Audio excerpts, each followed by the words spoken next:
Bonjour à tous. Alors je ne sais pas si vous le voyez bien à l'écran, mais le sous-bois est tapissé de jacinthes sauvages derrière moi. Ça forme des grandes flaques comme ça de fleurs bleues, et c'est magnifique. Dans cette vidéo, je vais vous parler de Saturne. La planète est dans le signe des poissons depuis mars 2023 et est sur le point de changer de signe puisqu'il va passer en bélier. Ce sera le 25 mai 2025. Alors ça fait suite au changement de signe de Neptune, qui est également passé en bélier fin mars, et ça précède le changement de signe de Jupiter qui va passer en cancer, ce sera au mois de juin, et d'Uranus qui va passer en gémeaux au mois de juillet. Donc vous voyez, ça fait 4 planètes lentes qui en quelques mois changent de signe. Ça c'est quelque chose de tout à fait notable en astrologie, quand on sait que toutes les planètes lentes, sauf Jupiter, restent plusieurs années dans chaque signe. Donc je vais revenir sur le symbolisme de Saturne et on va voir de quoi nous parle ce changement de signe d'un point de vue global, mais également pour les 12 signes du zodiaque.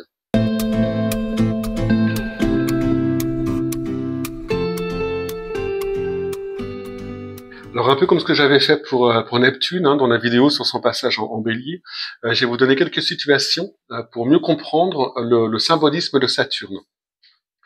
Alors, premier exemple, Juliette est employée dans son entreprise depuis plus de 10 ans. Elle n'a pas vraiment évolué, elle a l'impression d'avoir fait le tour, elle commence à s'ennuyer. Et en plus, la semaine dernière, son patron l'a surchargée de dossiers à traiter. Elle n'en voit pas le bout, elle se sent accablée par le travail, mais elle s'accroche, elle met des bouchées doubles pour être à la hauteur de la tâche à accomplir. 2 mois plus tard, elle est épuisée, elle a les yeux cernés, elle rêve de vacances, mais elle est convoquée dans le bureau de son patron avec Émilie, une autre employée, arrivée dans la boîte 2 mois plus tôt. Il a une bonne nouvelle à leur annoncer, elles vont être promues. Les efforts de Juliette ont été remarqués, son travail salué, et elle l'a amplement mérité. Juliette sort du bureau heureuse et fière, même si la promotion de sa collègue, Émilie, lui reste un peu au travers de la gorge. À peine arrivée, sans avoir réellement fait ses preuves, sa collègue accède au même poste qu'elle. C'est toute la différence entre Saturne et Jupiter.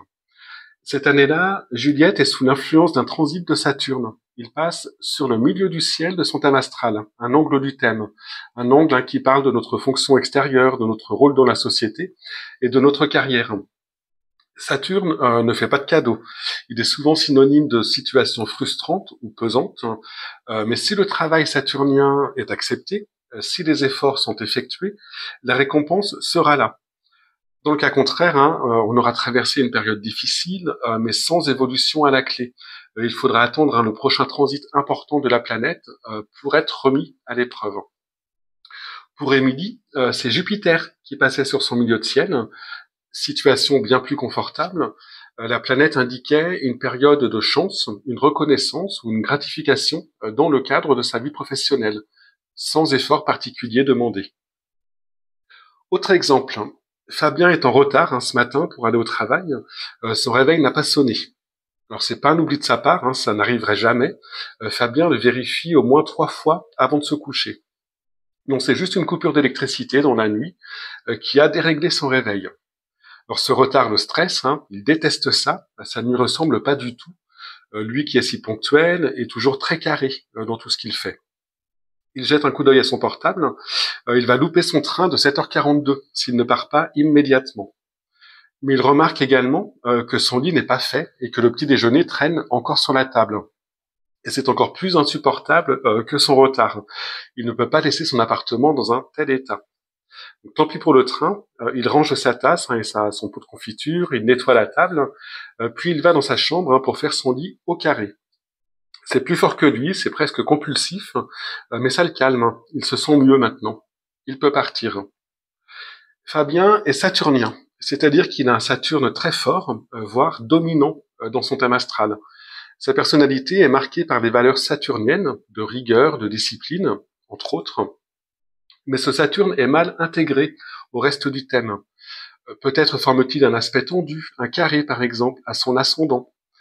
Toujours est-il que la planète révèle aussi sa part d'ombre chez lui, une certaine rigidité, un manque de souplesse, parfois un comportement compulsif, un surmoi trop fort, ce parent intérieur qui décide parfois à notre place.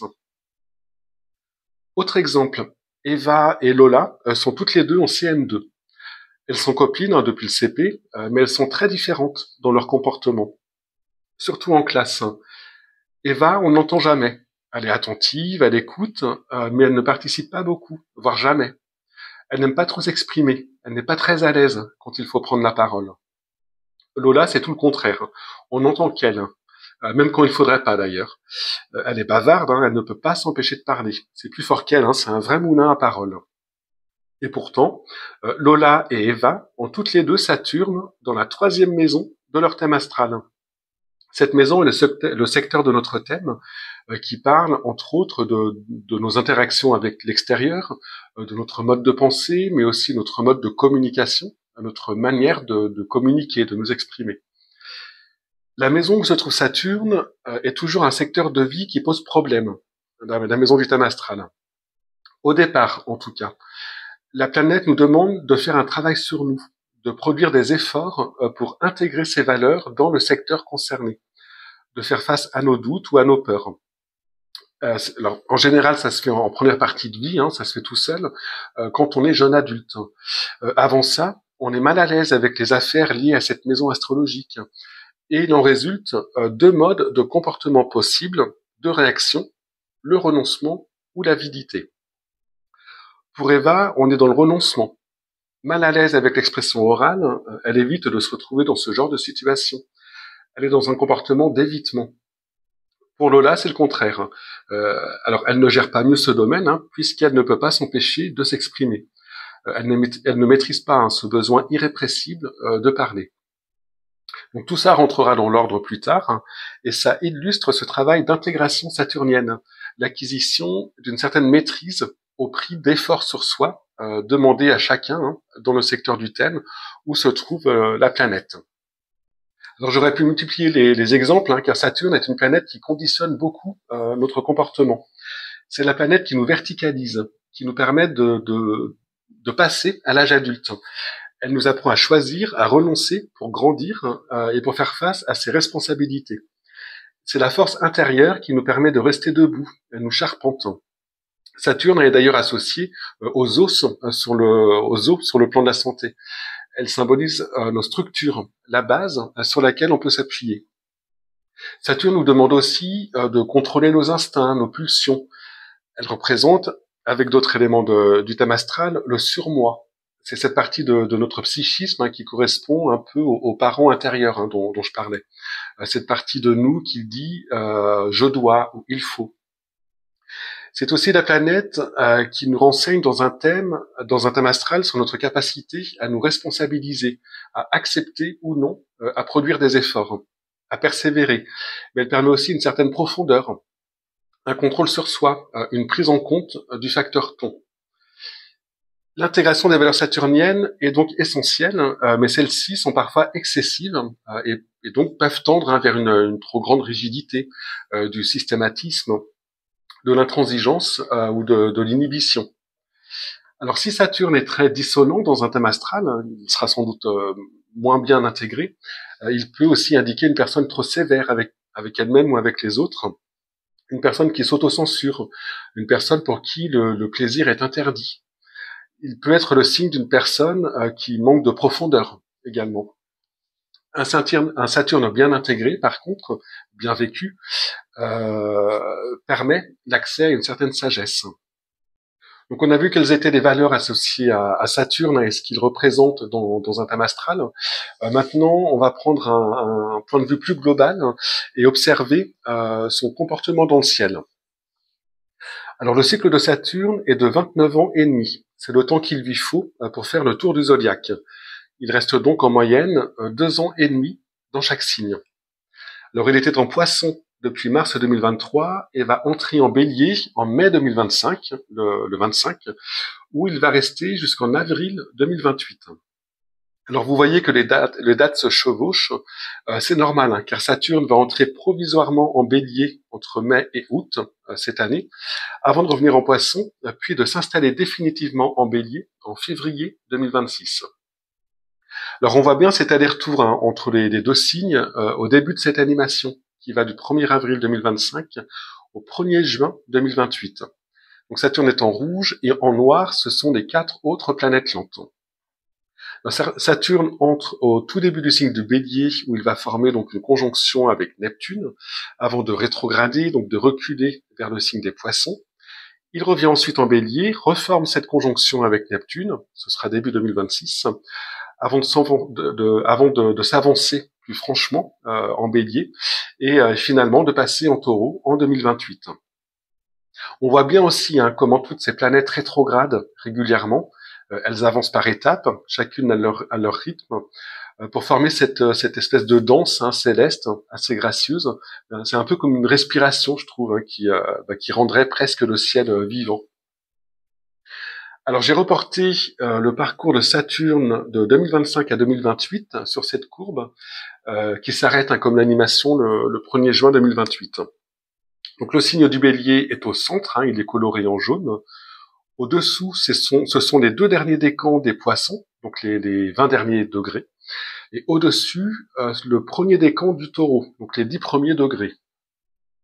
Donc Saturne a commencé l'année 2025 en Poisson, et on le voit passer en Bélier le 25 mai, pour revenir en Poisson le 1er septembre, à cause d'une rétrogradation. Chaque baisse de la courbe correspond à une rétrogradation de Saturne, donc un recul apparent de la planète vu de la Terre. Le 14 février 2026, Saturne va s'installer en Bélier pour y rester jusqu'au 13 avril 2028. Le changement de signe entre le Bélier et le Taureau se fera d'un coup cette fois. Il n'y aura pas d'aller-retour entre les 2 signes.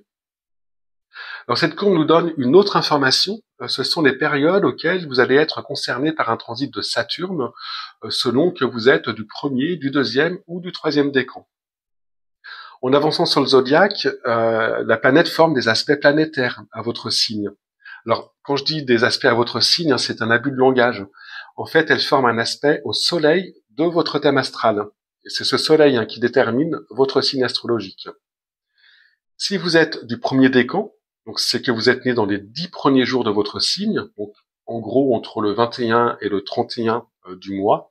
Ça peut varier d'un jour ou deux selon les signes et selon les années de naissance. Votre soleil, donc, se trouve dans le premier tiers de votre signe, dans les 10 premiers degrés.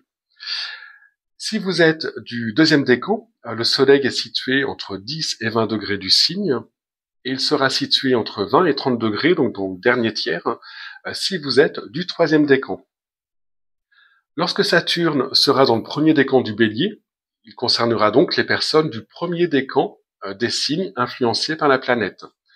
Là, j'ai coloré le 1er décan en bleu. Il y aura donc 3 périodes d'influence pour vous, si vous êtes du 1er décan. Donc, une première fois dès cette année, donc entre le 25 mai et le 1er septembre. Là, ce sera seulement pour le tout début du 1er décan. Puis un deuxième passage de Saturne, donc en aspect à votre soleil, entre le 14 février et le 8 mai 2026. Là, ça va concerner l'ensemble des premiers décans. Et enfin, un dernier passage entre fin octobre 2026 et fin janvier 2027, qui va concerner cette fois la fin des premiers décans. Lorsque Saturne va passer dans le 2e décan du Bélier, il va former un aspect au soleil des natifs, donc du 2e décan de leur signe. Donc une première fois, ce sera entre début mai 2026 et fin octobre 2026, donc pour la première moitié des 2e décans. Et une seconde fois entre fin janvier et fin avril 2027, cette fois pour la totalité des 2e décans. Et pour ce qui est du 3e décan, Saturne va vous concerner à 3 reprises à cause de la rétrogradation. Ce sera entre fin avril 2027 et la mi-avril 2028. Alors l'influence de Saturne sur les différents signes ne sera pas la même lorsqu'il sera en Bélier que lorsqu'il était en Poisson. Si vous êtes Balance, Cancer ou Capricorne, Saturne va former un aspect tendu, un carré ou une opposition à votre soleil natal, à un moment ou à un autre, entre 2025 et 2028. Donc vous pouvez vous référer à la courbe qu'on vient de voir pour savoir quand, plus exactement, en fonction de votre décan. Donc pour vous, ce passage pourra indiquer une période de doute, ou une période de fatigue, de frustration, selon les cas. Vous ne connaîtrez pas tout ça, bien sûr, en tout cas pas en même temps. C'est vécu différemment selon chacun, en fonction de la position du soleil dans votre thème astral. Mais avec Saturne, il y a souvent cette impression de lourdeur, de pesanteur, de poids sur les épaules. Ce transit peut aussi être synonyme d'échec, de loupé, de situation qui coince. On a l'impression d'être freiné, empêché. D'ailleurs, Saturne peut représenter la loi, l'administration, l'autorité, et des retards ou des contraintes peuvent venir de là. Mais comme on l'a vu dans le premier exemple tout à l'heure, il ne faut pas baisser les bras. Il faut faire preuve de ces qualités saturniennes, celles qu'on a vues, donc responsabilité, persévérance, discipline, etc. Et même si les choses sont plus difficiles, Saturne récompensera plus tard les efforts accomplis. Ce qui aura été construit durant ces périodes demandera sans doute plus de travail, ce sera plus laborieux, mais ce sera aussi plus solide et pérenne. Et on a vraiment l'impression de sortir grandi de ces transits difficiles si l'effort demandé a été fourni, quel que soit le domaine. Les transits tendus de Saturne à notre Soleil indiquent souvent des étapes de notre croissance personnelle. Alors pour les Lions, les Sagittaires, les Gémeaux et les Verseaux, Saturne formera un aspect harmonique à votre Soleil le temps de son passage en Bélier, donc un trigone ou un sextile.